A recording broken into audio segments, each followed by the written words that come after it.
and the drop zone. So for example, I will show for us, if someone, we'll also put it on the screen, if someone puts in the destination, we actually send the bike to the nearest dedicated bike parking, and then we tell them how far to walk, so 1 more minute's walking.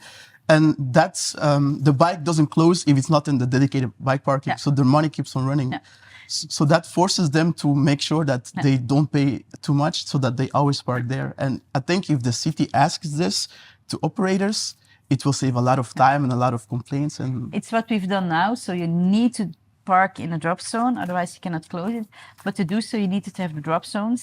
And so it was, we need also to have our part of the engagement as a government to make sure that those dedicated zones are there. And on the most places they're physically there, you can see them. On some places in Brussels, it's only in the application, but the application is clear. So we've tested that also if there's no sign in the streets, because they're still creating them, because it takes also time and you need good weather conditions to paint on the street and all those things.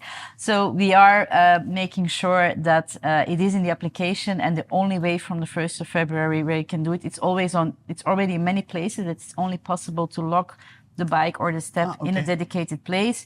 But from the 1st of February, it will be for the whole of the region. And so even those areas that are not having their physical drop zones, they're now giving on the spots to the operators, and the operators are playing the game along. So they do put it in their system, their technology can handle it. So I think that will save a lot of misery. I think that's a good way forward. But one of the elements is, if you do so, if you have 23,000 steps and a lot of bikes, the drop zone is filled. And so that's why we needed to reduce the number, because if you have drop zones and they're overfull, people cannot stall it, that's also a problem. So it was necessary to have all these elements together, and the legislation to do so, it took us, you have